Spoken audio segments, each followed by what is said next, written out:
Last week, I talked with a preschool teacher, and this week, I'm connecting with Meg Franco, a kindergarten teacher.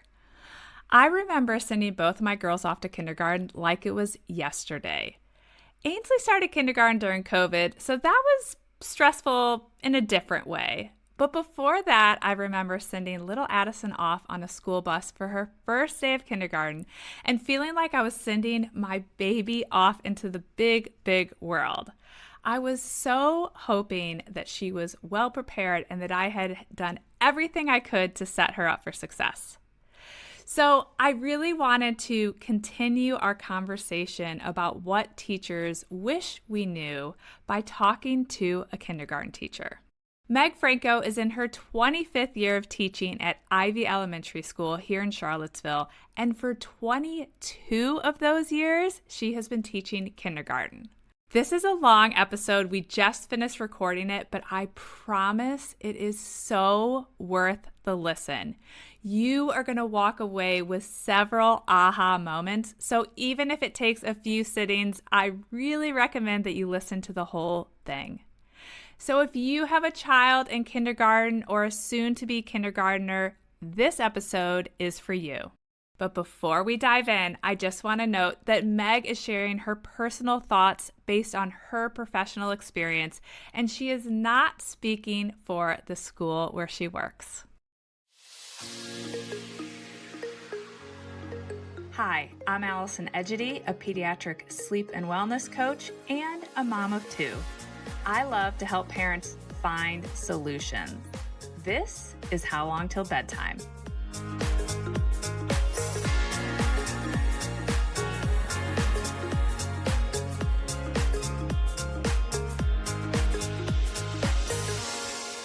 All right. Hi, Meg. Thank you so much for joining me today. Beth, our mutual friend and also the producer of this podcast, connected us, and I'm so glad that she did. I'm really excited to talk to you about the things that you wish every parent sending their child to kindergarten knew, because you have been a teacher for a very long time. And when we connected earlier, you knew right away things you wanted to cover. So the very first thing I like to ask my guest is, what inspired you to pursue your vocation as a kindergarten teacher? Wow, I've always wanted to be a teacher, like since I was a kid. I literally made my high school brother and his friends sit in the basement in chairs while I taught them. I think it was probably the influence of my elementary school teachers. And I worked as a nanny for 6 years. So the little ones have always had my heart. So that's really just, it's an adventure every day. And you don't know what's going to happen. I love that. I'm curious, is there one teacher you had in elementary school that really stands out in your mind as being transformational? Yep, my second grade teacher, Carol Patazanin. She lives in Wilmington, North Carolina, and I actually met her for dinner a couple years ago. We went and had dinner, and I just thanked her for being amazing. She made school fun. I love that. So as you're saying that, it's reminding me that my daughter, I can already tell you that the most transformational teacher she's had was her kindergarten teacher, Mrs. Martin. And she's an extreme introvert, my daughter. And I suspect Mrs. Martin is an extreme introvert because when I'm around her, she's very soft-spoken. She's now moved away. But she changed how my daughter felt about school, and she would jump in the car so excited to tell me about her day. And she went from early on, Mrs. Martin actually calling me to say she doesn't play with other kids. She does parallel play on the playground, but by herself. And do you know she doesn't talk? It was kind of how it started. And I said, well, actually she does talk, but she's very introverted. So we had this whole conversation and she said, I get it. I see her. I know her. And by the end of that year, she had blossomed and was a leader in the classroom. And I don't know if they were kindred spirits that she understood her, but it changed everything. And she's in third grade now, and she still just talks about that kindergarten teacher. Well, and I think as a kindergarten teacher, I feel that's probably one of the most important parts of my job is to make school fun. and to make kids want to love coming to school and love school. Because if they don't like it from the get-go, it's not going to get much better. I know. So we really try. It's a really powerful year, I think, the Mm-hmm. kindergarten year, for maybe not all the reasons that parents think it Yes. is, which I think is a little bit about what we're going to talk about. So Mm-hmm. let's dive in. Okay. What is the first thing that you wish every parent knew before they sent their child to kindergarten? There's lots of things. However, my biggest thing is let your child be independent. I think right now, a lot of families, time is such an issue, and it's quicker and easier to just do it for your child. And it really helps your child more if they are able to figure it out themselves. Give them a job at home. They can sort the socks and match them for you. They teach them how to fold towels. They love to wash dishes, making their bed, helping set the table, even picking their own clothes. We don't care if they come to school unmatched. It really doesn't matter. Actually, I love it because it really speaks to their personalities when they come in. If their hair's wild, my first thing is, man, you must have had good dreams last night because I can really tell. And they're like, yeah, I did. But they can do more than you give them credit for. And when they come to kindergarten, we can see that they depend on adults to do a lot for them. And I've got 25-year-old, 5 and 6-year-olds in my room, and I would spend my entire day doing everything for them. If I didn't, and I start from day one, they can't open something at snack. There's this wonderful invention called scissors. Cut it open yourself. Those are the kinds of things. Let them do it. My kids say my mom forgot to put my books and my library books in my backpack. My dad forgot to put my folder. And my response to that is, wonder whose library books or folder those are. Well, they're mine. Wonder who should be the one that should make sure they're in the backpack. And the kids are like, yeah, they can do it. The hard part for parents is it takes more time. And you want to be done and move on to the next thing. Yeah, we got to go. We got to get in the car. We got to get to the bus. That to me is it's time well spent. Absolutely. And I definitely fall into that camp. I have and still do too much for my kids. I really focused on it actually this past summer. My kids are long out of kindergarten, of teaching them to fold laundry and doing some things. But I was rushed a lot to get out the door. The other thing is, one of my children would be willing to do things if I said, why don't you try that on your own, or you can do that. The other child, it is her natural inclination to say, I can't do that, I need help. So I would love to know, for the parent that says, well, easy for you to say, my child really pushes back on that. What is your advice if you have a child who says, but I can't do that, but I need your help? How would you have a parent respond to that? Well, I will say my husband and I, when I have 2 stepdaughters who are grown up and on the West Coast now, but the word can't was not used in our household. It's not that you can't do it. It's that it's too hard. I don't know how to do it. So I would say to the child, can't's a word that I won't accept. You need to be more specific. What is it about it that you say you can't do? Is it hard? Do you not know how to do it? Do you not understand how to do it? What is it that makes it a challenge for you? And see if you can get to what that is, because then it might be, well, I don't know what to do. It might be, I don't want to do it, which 9 times out of 10 is what the kids are like, but I just don't want to do it. I don't want to clean toilets, but I have to do it. And so sometimes there's things you don't want to do that you just have to do. I am confident you can do it. And you know how I know? I've seen you do it before, so I know you know how to do it. Yeah. But get to the root of why they're saying they can't do it. What is it that has them saying they can't do it? There's something. Right. You just have to get to what it is. It's kind of like I heard of a lot of people who will say, maybe you don't know how to do it yet. It's like Hmm. adding Absolutely. that word. And then as you were talking and the advice you gave, it made me think of advice I had gotten from a therapist who said, some kids are going to need you to bridge them to get there. So the example I had given was my daughter resisting folding laundry.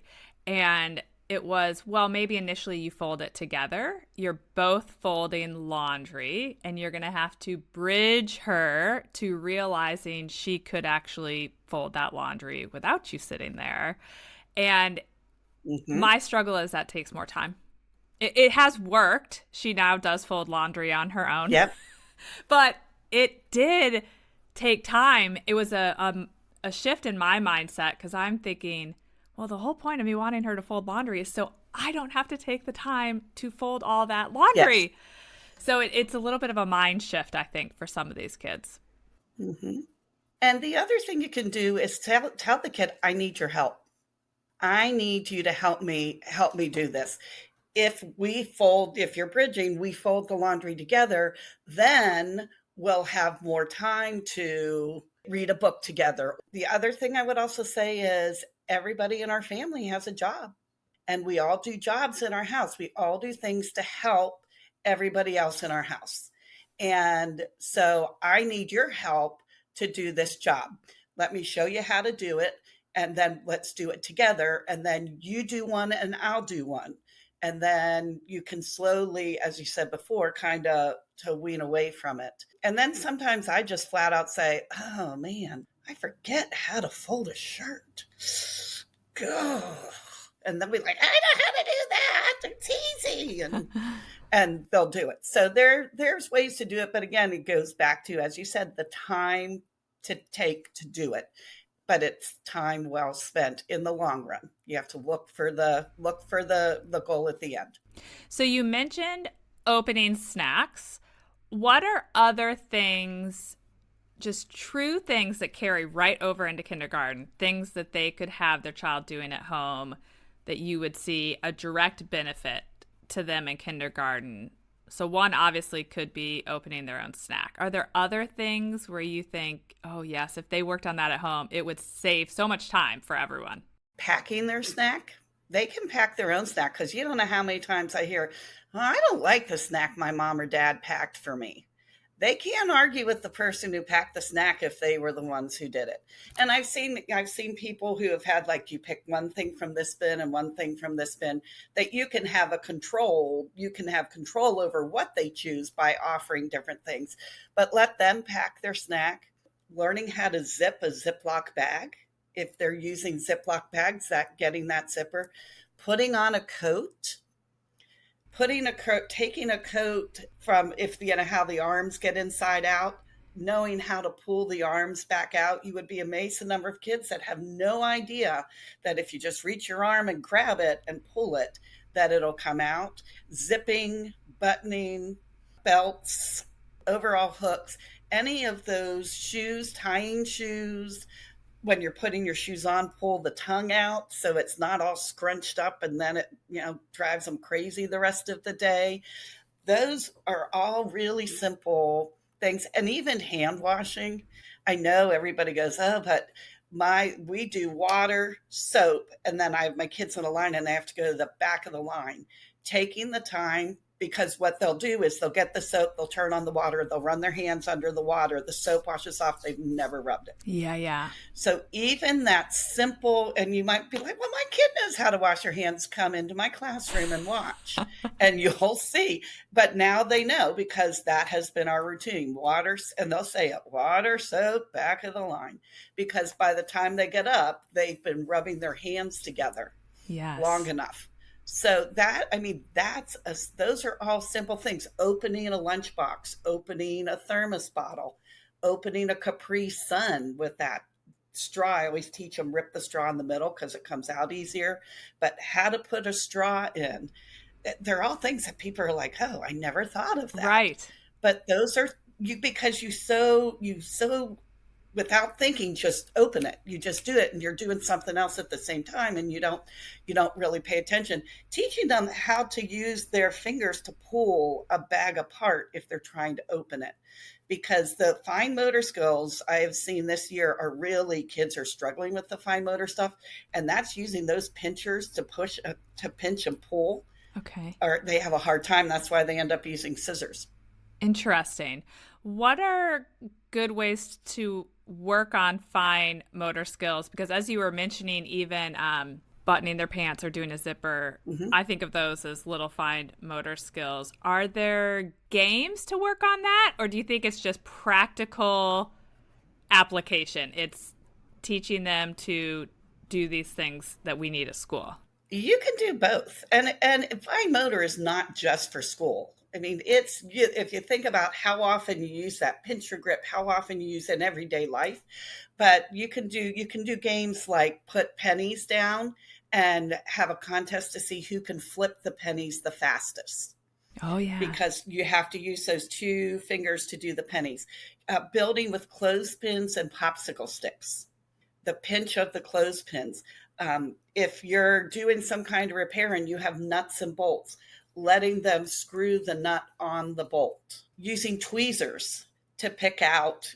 I have the letter beads that you can get at Michael's or the dollar store. We call the dollar store the teacher's boutique, but you have the little beads, and using tweezers to pick those out or pick little things out.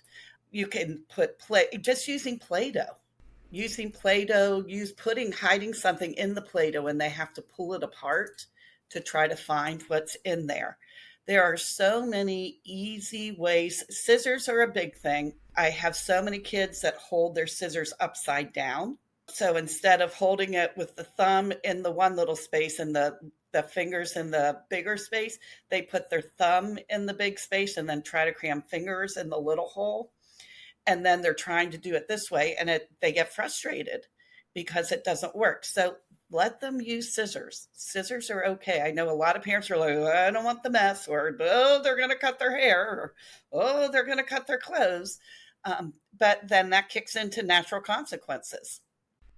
Having messed up hair. Well, having messed up hair, or you're showing me that you can't use the scissors safely. So now to make your whatever you're making, you're going to have to figure out how to do it without scissors. And it just takes a kid once, if they're not being safe with the scissors, like taking them up near somebody's face. Yeah, that's probably not real safe. So you'll have to use something else. And we're making a craft of some kind where they're trying to cut a circle out to make a face. And now they don't have the scissors. How are they going to do it? Well, they're going to have to rip, and then it's not going to look like they want it to look. And so it all kind of falls. And that's another fine motor, is ripping paper, just tearing paper. I love to do torn paper crafts. Like you could draw the shape of an apple and then have them rip red paper into small pieces. That is real. If you don't think about that, you're like, "Oh, any kid can rip paper. I have ripped paper around my house all the time."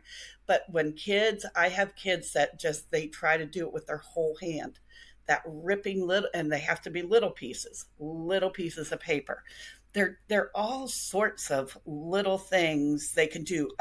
Lacing cards. Remember those good old lacing Yeah. cards we did as Oh, kids? yeah. Lacing cards are great. Showing them how to play jacks. Do you remember the old game came out in I think it's the 30s. Jacks, that having to pick up that jack and catch the ball. That having that pinch to pick up the jack. Clothespins, using clothespins for things as well. They're all little things. Tongs. If you're cooking or something and you have tongs, that they could pick something up and move it over to something else.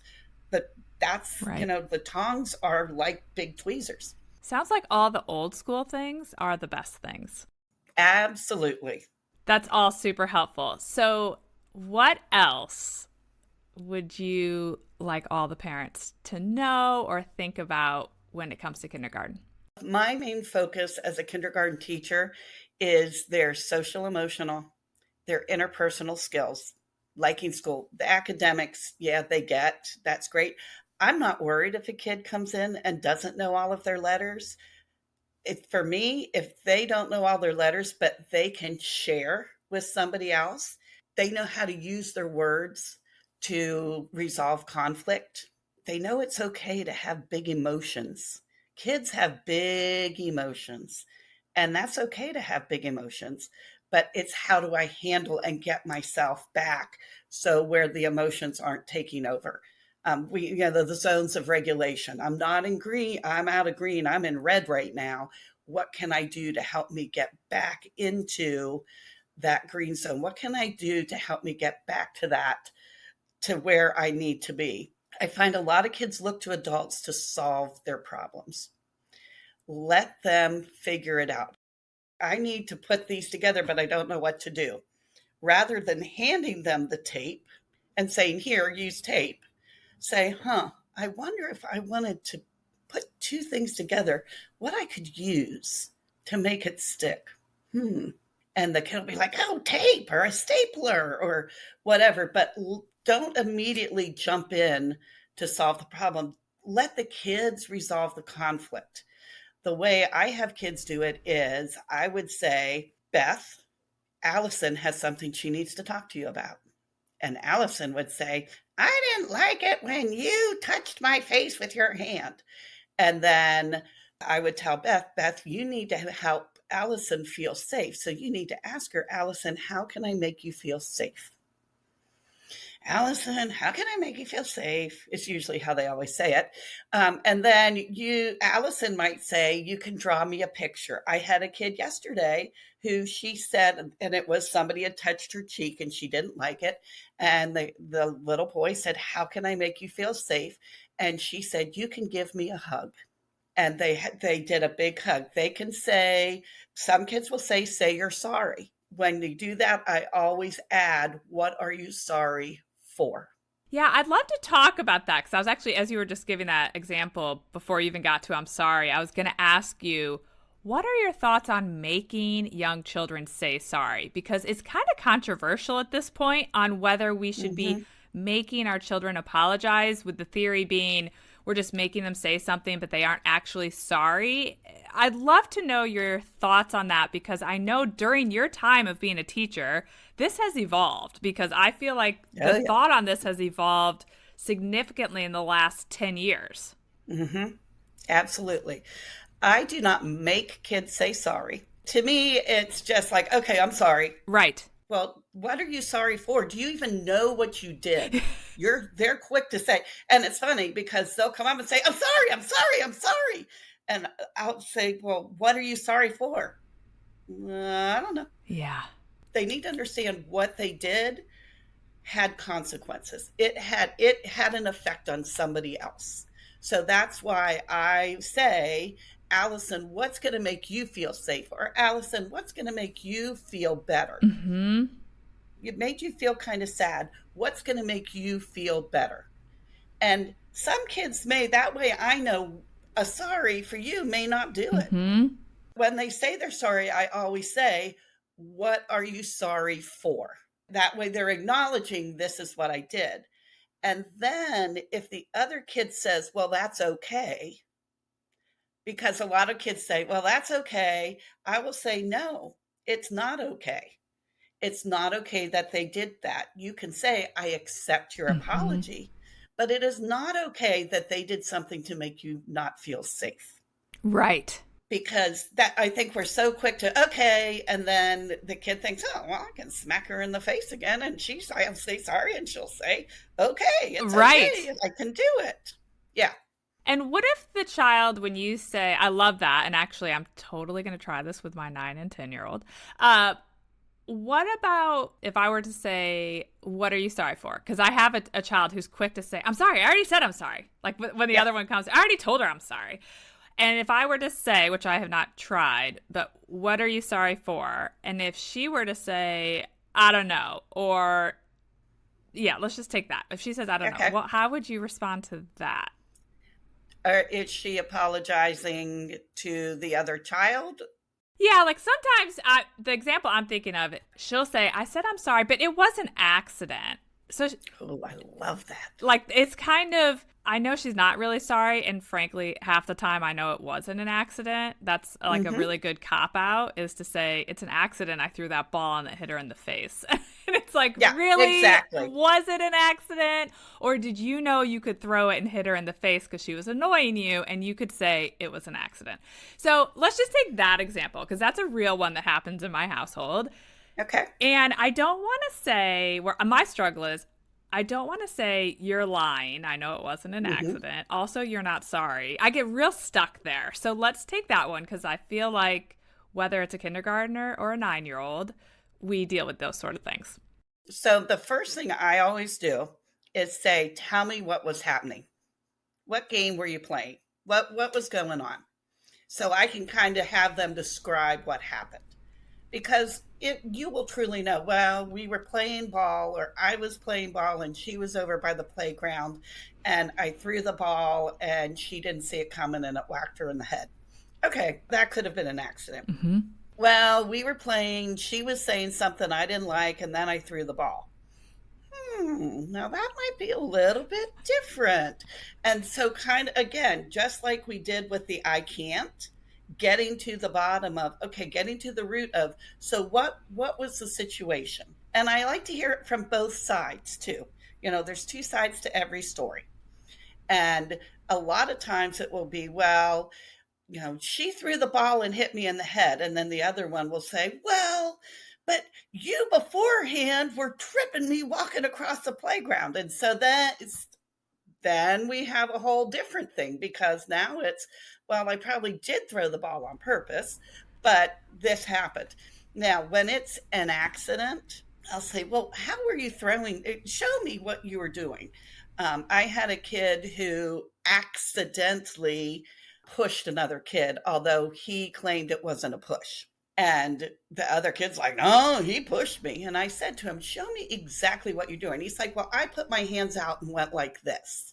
And I said, wow, that is a push. No, it isn't. I was like, well, that's what, when you go like that and you touch somebody and you make them move, that's called a push.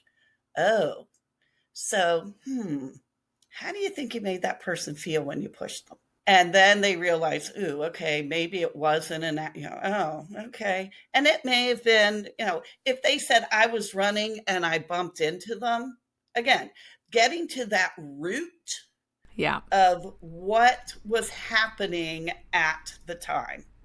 Yeah. And if they persist in saying it was an accident, and usually it gets at, no, it wasn't. Yes, it was. No, it wasn't. Yes, it was kind of argument.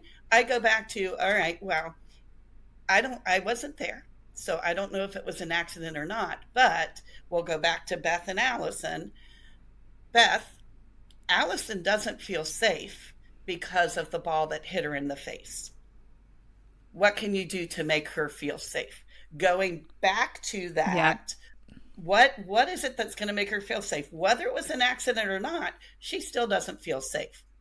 Mm-hmm. She doesn't feel comfortable around you right now because of this action. So if you threw the ball and it was an accident, you need to understand that that accident caused somebody to be hurt, whether they were really hurt or not, but it caused somebody not to feel good. Right. So going back to that, just being a detective, digging into that, what happened, but not in an acute, like, what did you do? But more as a, tell me what you were playing when it happened. Tell me what was going on when it happened. To try to get and make it more conversational, which is hard, because if it's like the 400th time that day they've come to you and you're in the midst of trying to do something and they're arguing and you're about to yank your hair out, it's hard. And it may be you need to say, you know what, right now, I cannot talk to you because I am really frustrated right now. And I can't talk to you right now. It's not that I can't talk to you. I am, because, we don't use the word can't.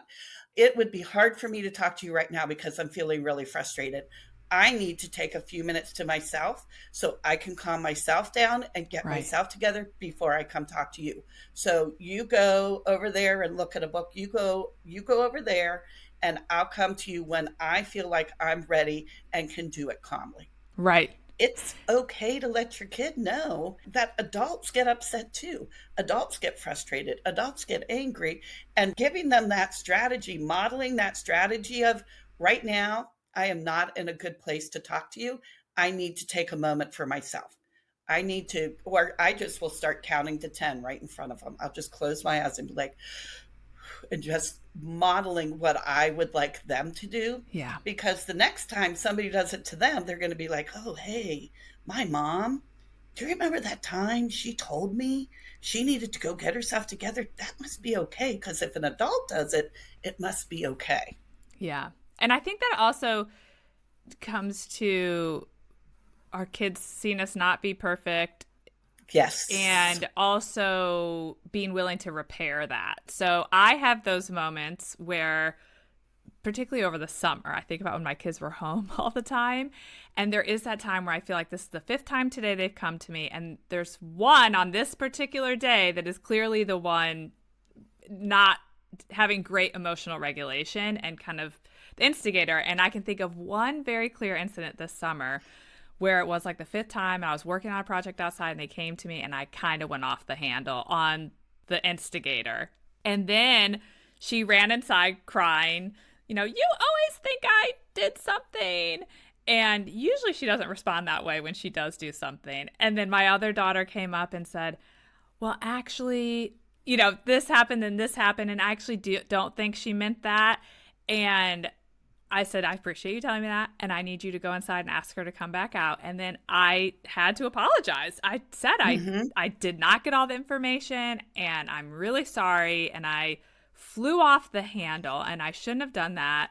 And even grown-ups, sometimes their patience is not where it should be. And so for me, that's been a learned practice of repair. I don't think that's necessarily something that happened in my house. If people went off, when I was a kid, if people went off the handle, there wasn't really apologize to small children. No. And so for me, that's something I've been working on a lot in recent years, is when I have those moments where I lose my patience, which sadly I feel like happens more than I wish it did, to take that moment to myself and then go apologize or at least own my behavior. Yes. And I like to think it's going to pay off, but we have those days, particularly when I have them home all summer, where it's like they are just at each other, and eventually I blow a gasket. Yep. Well, and what you said before, what you kind of started off that story with, is that it's okay for kids to know that we make mistakes. That is a big thing. Kids need to know that adults make mistakes, that adults fly off the handle, that we do those things, and everybody does them. And whether it's I dropped a glass and it broke, that was a mistake. How you react to that is going to say a lot. Like, can't believe I did that. Let me clean it up, kind of thing. Because then if a kid drops it and you say, oh, you know what, that happens to everybody, what do you think we should do? I think we need to clean it up. All right, let's figure it out. But admitting to, you need to express your emotions and say, I'm having a moment. I get frustrated. I get upset. I cry. It's okay to cry. But admitting to mistakes. Oh, I'm cutting something out and it's not the perfect circle. That's okay. Oh, I started drawing something and I put something I didn't want in it. Oh, I don't need to crumple that up and throw it away. Let me see how I can make it into something different, or let me flip the paper over and use the other side. The world is not going to end if you make a mistake. That I think it's so important for kids to see that adults have the same feelings and some of the same things kids do. Totally. Because they think, well, grown-ups know everything. They never make mistakes. I am the first to admit I make mistakes all the time. In fact, one year my class kept tally marks on how many mistakes I made in a day, because I was like, there I go again. I made another mistake. Well, that's number 6 for today, and it's only 8:00. How I reacted to making the mistake. Yeah. It's big. the not knowing everything is important too. Yes. I coach parents through this a lot when it comes to sleep, particularly as kids get towards, preschool, early elementary, that they'll say, well, when you want me to present this to my child and we're changing a lot of things, I'll say, yeah, you can start by saying, I talked to a sleep expert, or I learned some more about sleep. Did you know that mom does not know everything about sleep? Isn't that so funny that moms don't know everything? We don't. But I learned something new today. And now that I know better, we're going to change some things because that's what I do all the time. I learn things, I change things.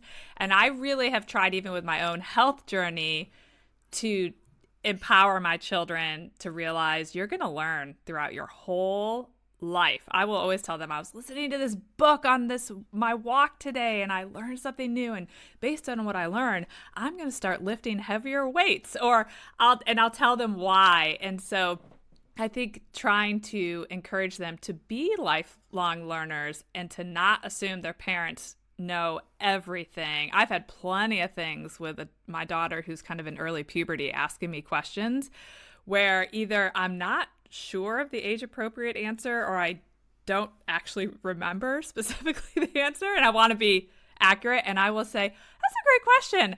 I don't totally know the right answer, so I'm going to do a little research and report back to you. Yes. Yeah, and that's okay to tell them you don't know. Right. I don't know. Where do you think we could find that? Let's find that answer together. Right. Let's what we can do together to figure out that answer. That it's okay. I have kindergartners coming in thinking they're supposed to know how to do everything. And if they don't know how to do something, they get incredibly upset.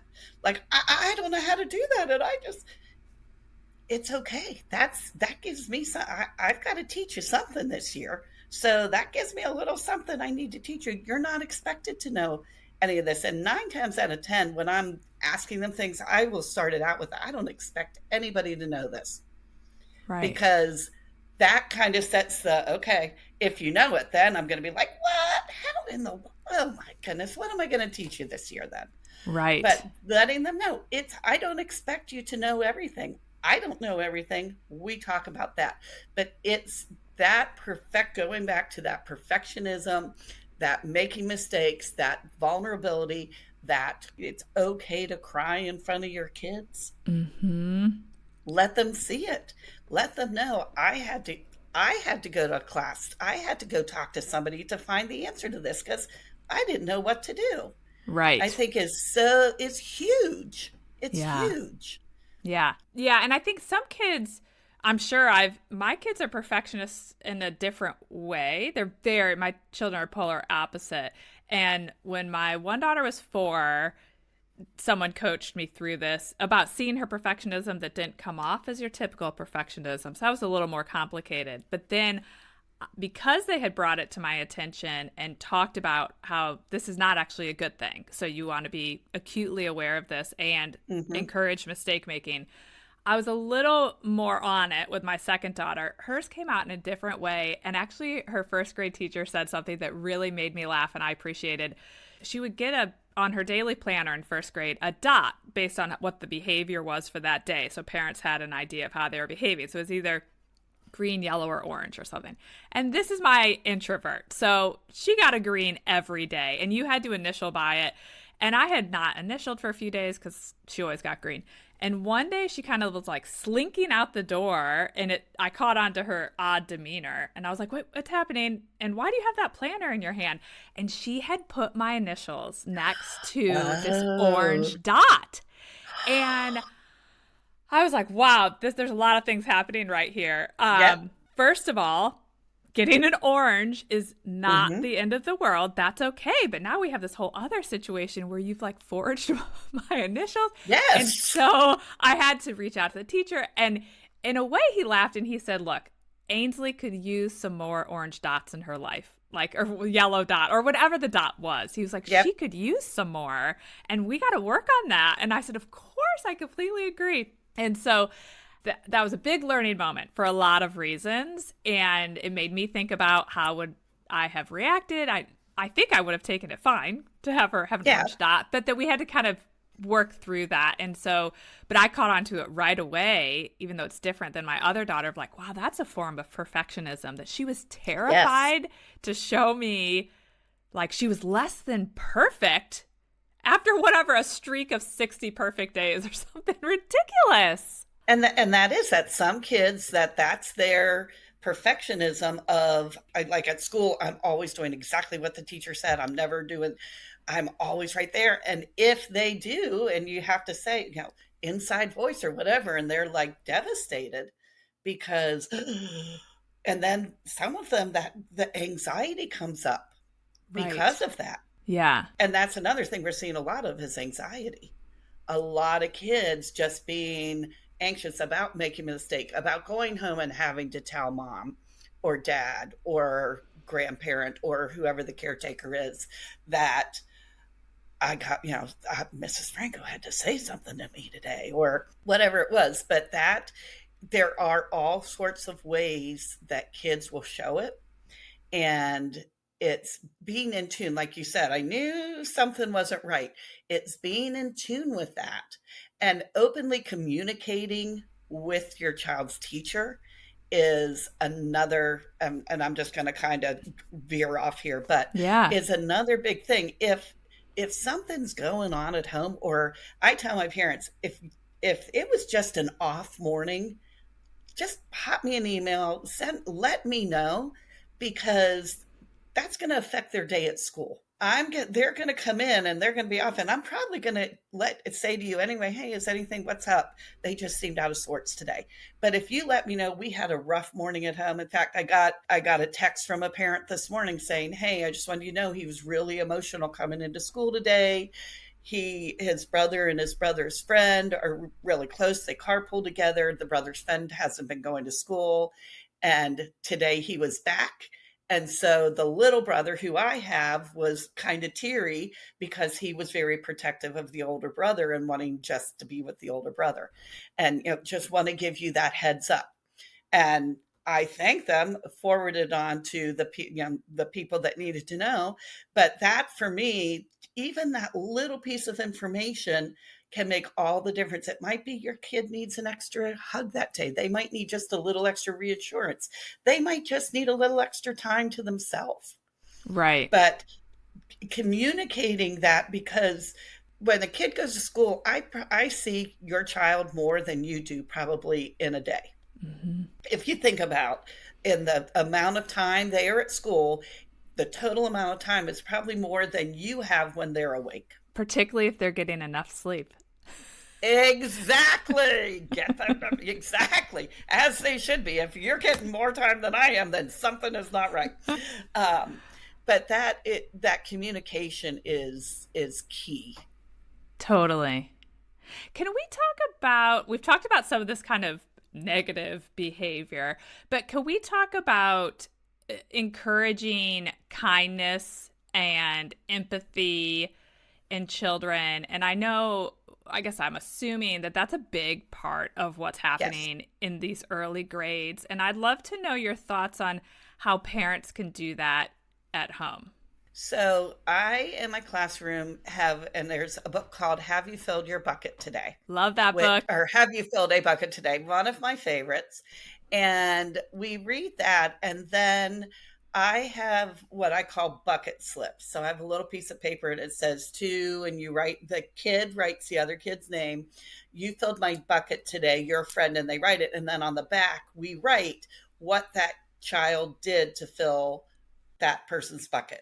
So we'll go back to Beth and Allison. Allison comes up and says, Beth filled my bucket today. I dropped my lunch and she helped me clean it up. Mm-hmm. And so I would have Allison write to Beth from Allison, and on the back I would say, you helped me clean it up. And at the end of the day, my kids will share bucket slips. And so we tell everybody what they did, and we hand it the bucket slip to take home. And I start that. I try to get us settled into the school year first, and then we'll kick off into bucket slips. But to me, it is so important for kids to understand, have empathy and kindness for others. It is so, at home, it might be somebody drops their sweater.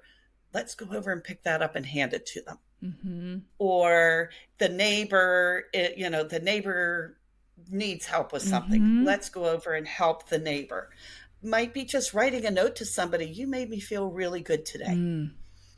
Just little simple things you Yeah. can do, and to recognize when your child, wow, that was really being a good friend, or that was being a really good sister. How did that make you feel? Yeah. How did you feel inside when you did this? Well, I felt really good. How do you think that other person felt? Well, they probably felt really good too. Yes. Yeah. And being, again, going back to that parent as a role model, setting the example for here is how. Here are ways that you can show kindness. It isn't necessarily having to get somebody something. Mm-hmm. It might be you see somebody playing by themselves on the playground, Mm-hmm. and going up to them and saying, would you like to play with me? Yeah. It might be simple as someone looks like they're not having a good day and just saying, I really like your shirt. Yeah. Because that one little positive might be what that person needed to turn their day around. Right. Yeah. And I also love that book, Have You Filled a Bucket Today? I can't remember how it ended up on my radar. Somewhere it was recommended to me, and I bought it for my kids. And they really, without much encouragement, gravitated to it. And they really picked up the language. I almost feel like, so obviously an educator probably wrote it, because it was very easy for the children to wrap their arms around it. And for a long time, when they were in this kind of preschool, probably kindergarten age, I might get one of my kids would come to me and say, she's emptied my bucket. And so it gave them language back to using the words of expressing how they felt. And so I found initially I heard a lot about how when their buckets were getting emptied. But then at some point I heard, that's why I love your slips you're doing, because Adam Grant, I don't know if you're familiar with him, but he had said one of the ways to encourage kindness with our kids is to ask them at the end of the day if they experience kindness in any way. And this is kind of like your slips.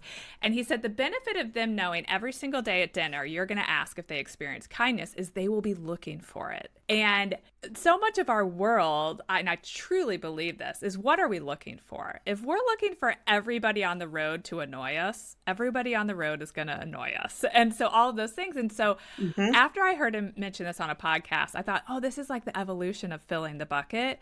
And so for years, I asked my kids, did you experience kindness today? And did you experience or witness unkindness today? And it was a really powerful tool. It took a couple weeks for them to be looking for it daily, but it would get to the point where they didn't even wait to dinner. Sometimes they'd hop in the car and they'd say, Mom, I experienced something kind or something unkind, or I did something kind. And your example of the lunchbox was like there was some big debacle of a bunch of stuff spilled in the classroom. And my one daughter said, no one got up to help him. And so I went and helped him. And I said, that's so great. How do you think it made him feel? And I think she said, I bet it filled his bucket. So, I mean, it was this really great example. And so I love that you do the slips, because I felt like until I told them to look for kindness, I heard a lot about the emptying, but I had to kind of shift the mindset to say, yes, I'm happy to hear about the emptying. It gives us a lot of chance to talk about things like why we wouldn't treat someone that way and learn from it. But I loved making them look for the good. And I think it made them do more good, because then they kind of saw this moment of, well, I'm going to do that. And then that's going to be the moment of kindness I tell Mom about when I get in the car. It's going to be my kindness. So what I will add to that is I do a roses, thorns, and buds at the end of the day with my kids. The rose is a good part of your day. The thorn is an icky part of your day. And the bud is something you learned. And you could apply that to the kindness as well. Absolutely. What was the rose? What was the kindness you saw? What was the thorn? What did you see today that you don't think, that either you saw or you experienced? And then did you learn, was there a bud? Is there anything you learned today about it? So it can kind of go, we do it for our school day, but you could do it that way as well to kind of encourage that. I love that discussion of how did you see it, because we don't talk enough about it. It's one of those, I think a lot of people call like a hidden curriculum, like kids are just supposed to know to be kind. They're just supposed to know to accept other people, and they don't. They need examples. And I have been in the public school, we have a lot of kids with different needs. And we spend a lot of times in the first 6 weeks about everybody needs something different. And it's for you to make sure, think about you and what you need to learn. It might not be the same as that person. And so, how can you help that person? What can you do to help that person? If you know that that person likes something to fidget with, what can you do to help them? Or if you know that person is going to be distracted, if you even touch, if you're spinning around in a circle, what can you do to help that person as well? That everybody has different needs and everybody has different ways of showing kindness. And different people do things different ways. And it's accepting that I have such a hard time if kids are, because someone wears glasses, or I have one girl one year who had hearing aids and she called them her ears. She had her ears.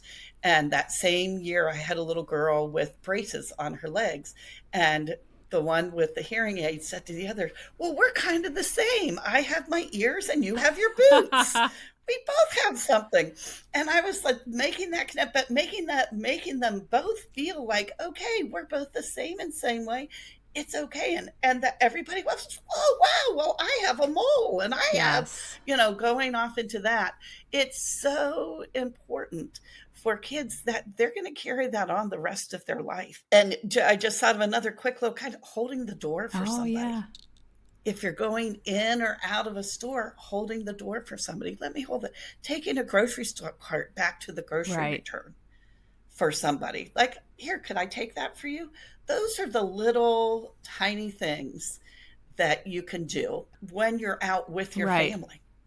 It's just, it's so, so important. And they really pick up on it. My one daughter always says, she had to write about me for some class project. And she said, my mom loves to talk to strangers. And she'll point it out all the time because it gave me the biggest chuckle. And she said, Mom, you do it anywhere. If you think someone needs help, you talk to them. If they look lonely, you're going to talk to them. If you just think they sound interesting, you're hearing some story they're saying, you're going to talk to them. And so the other day she came out of swim at ACAC. I was talking to a stranger. We wrapped up and she said, there you go again, talking to those strangers. But I think it's funny because all those little things you're doing out in public, over the years, she's 9 now, and maybe I think when she was 8 was when she wrote this piece of Mother's Day thing about mom talks to strangers. But it's funny, I realized, wow, they really are just taking it all in. For better or for worse, they're taking it in. Yes. And they're taking it at home. They're taking it at school. They're taking it in the sports they play. They're anywhere they go. They're taking it in. And back to that point of empathy, as you were talking, it was making me think of when my girls were preschool. They had such a gift that during the summer, there was this little boy, Bennett, who's since passed away, but he was in a wheelchair. And his grandmother. And he would come to their preschool / daycare during the summer.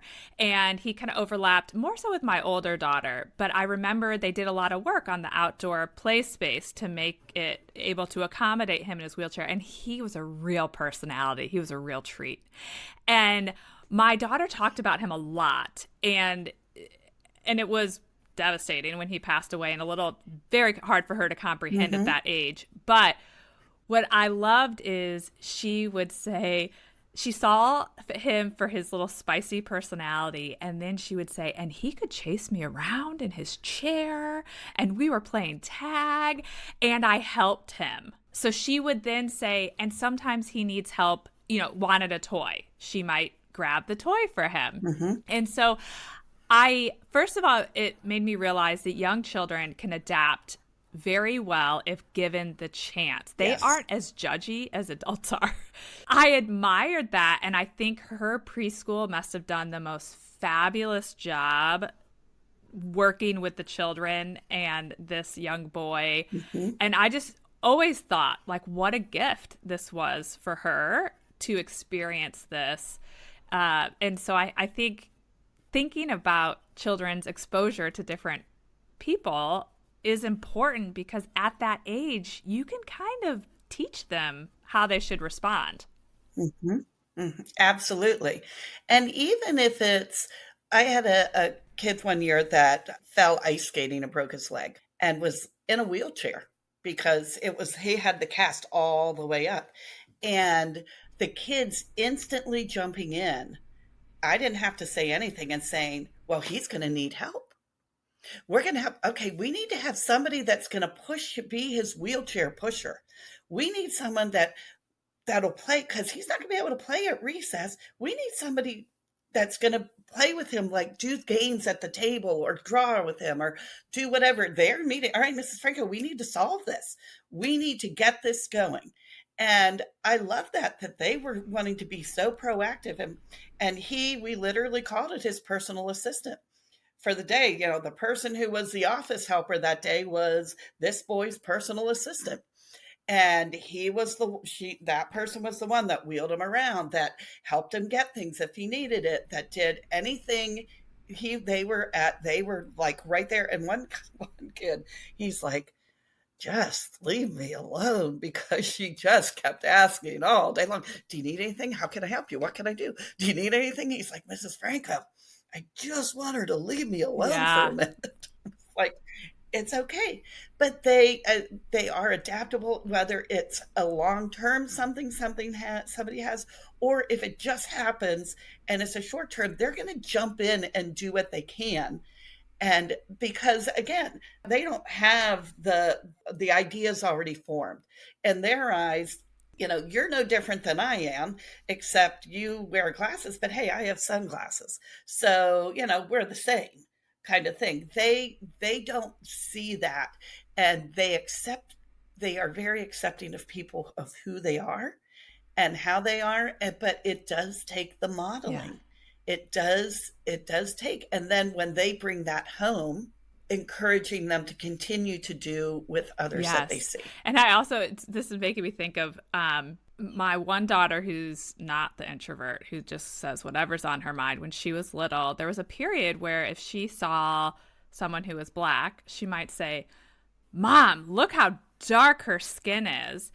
And it's funny that my natural reaction was to be like, shh, like that's embarrassing. Yeah. That she's like calling out this woman's skin color. And at some point in my just education of learning to navigate this, they said, by doing that, you make them think that something's a little off. And it was a little bit like the whole wheelchair thing, when it's like, look at that boy in a wheelchair. And it's like, instead, I had to change how I'd react to say, yes, she has dark skin. It's beautiful, right? Or, yes, he's in a wheelchair. That's pretty cool. I wonder if he'd show you how he uses it. And it's funny how, I guess you get a little jaded over time as you get older, that instead of kind of embracing their observation, which is totally from a place of interest, we unintentionally teach them, like, you shouldn't talk about things that are different. And that I thought was I wish I could remember where I was equipped with that knowledge, but shifting to that I found to be very empowering. So she pointed out someone's hair looked different, like look at her braids, or her hair is so long, anything. I might just say, it is, isn't that cool? Or I had a daughter who loved to point out tattoos. One of my children loved to point out tattoos. And it was like, oh yeah, that's like art on her arm. Whereas the old me would have been like, shh, we don't talk about people when we see them.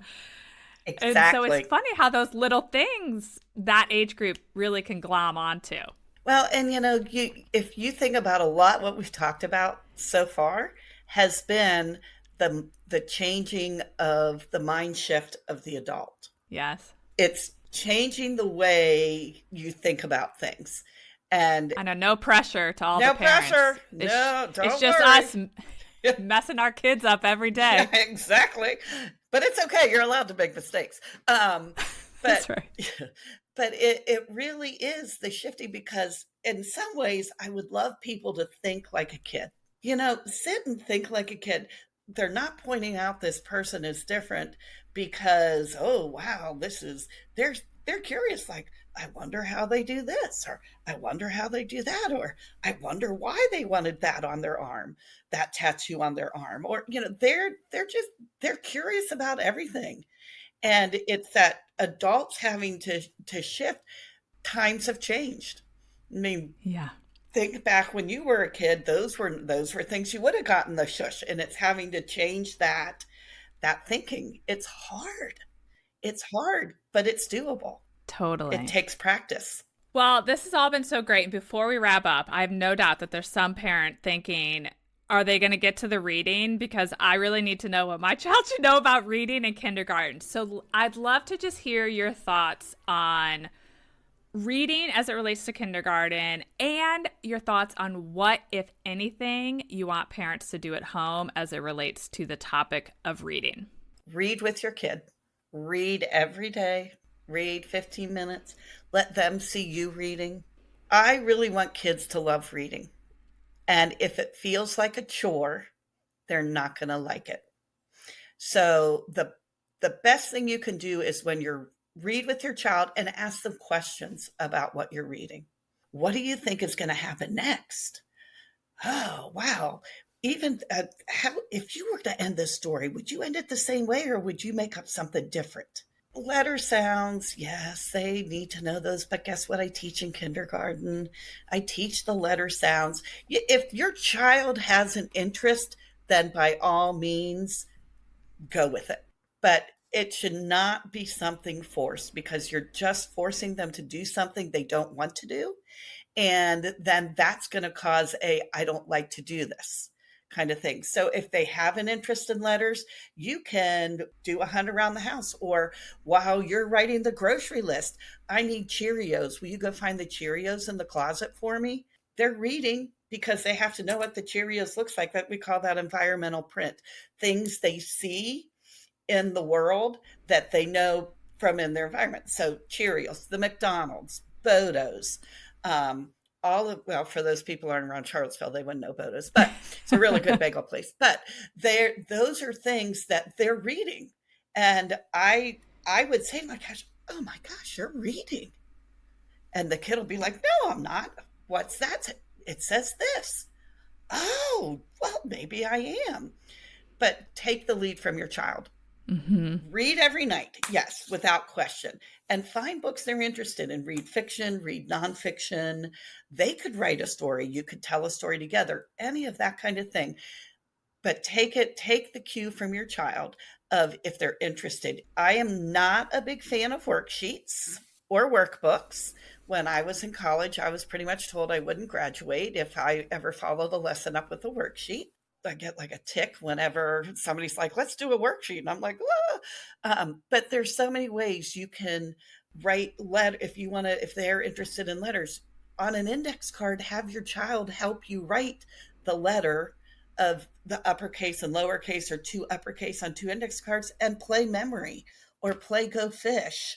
Those are little things that they can help do as well. And I'm going to throw in really quick, when they're writing those letters, make sure they're holding their pencil. I like to call this the dagger grip. Yes. Because it looks like they have a dagger, but holding their pencil with a proper pencil grip. Their pencil grip, and all I have right here is a hammer, but is you can hold it like this. You can hold two fingers up. Uh-huh. Or the OTs say this is okay as well. But okay. This is the hammer grip. This is the dagger grip. Or some kids just have this very loose wispy. That's not, you want them to hold it like that. And one trick I have is to give them something to hold in their hand while they're holding whatever it is. Let me see if I can grab a bottle right here. That they have to, don't let that fall out. Oh, like a little ball. So for those just listening, she's got almost like a little ball in her hand that the other three fingers are holding. And then her two fingers that we want to be the most effective are holding the thumb and the pencil. pointer are holding at the top, and it's resting on the middle finger. And then the other ones are holding in. It could be a cotton ball. It could be a pom-pom. You could wad up a tissue, any little thing, and tell them, don't let it drop. Floor is lava is a big game for kids right now. So don't let it drop in the lava. hold on to that. Don't let it fall. Super helpful. So there's something else the parents can focus on. Yes. If they need to channel their energy, it's to help them hold their pencil, crayon, whatever it may be, yes, in a more proper way, and to not say they'll pick that up later. Yes. Yeah. Because once they get their grip in, it's so hard for us to quote unquote break a pencil grip, like get them to hold it the right way, because they've been doing it for how many years now, doing it this way. And now this meanie's trying to try to make me. So really doing with that, but even having them do letters, writing letter, that's doing that pencil grip. It's also doing the reading, helping identify those things. But reading with your kid every day is the biggest thing you can do. And if they're not sure what a word is, or if you think it's a word they might not know, ask them, what do you think that means? Mm-hmm. The vocabulary, what do you think swampy means? Right. That's kind of a weird word. What do you think that means? And start building that vocabulary. Great. Well, all of this has been so helpful. I think kindergarten is such a big year for a lot of kids, but also for a lot of parents. And I love this practical advice that you've shared, and I think it helps us keep in perspective of what we need to be focused on. And we've covered a lot. If there is one thing that you would like parents to take away from this episode, what would that be? Oh, can it be a really long thing? No. I think the big thing is let your child be independent and see that it's okay to be a human, so to speak. So that means it's okay to make mistakes. It's okay to cry. It's okay to do all of those things, that you're going to be a lifelong learner. But let them be kids. Give them the joy of childhood. Yeah. Well, this has been great. Thank you so much for joining me today, Meg. You. And I just want to thank you for pursuing this career in teaching. I know this is not for everyone. I could never do it. So I have such great admiration for you and the other teachers out there. And I certainly hope our paths cross again soon. I do too. Thank you so much. It's been a pleasure. All right. Bye for now. Bye. Thank you for listening to How Long Till Bedtime. To learn how we can work together to improve your child's sleep, please visit sleepandwellnesscoach.com.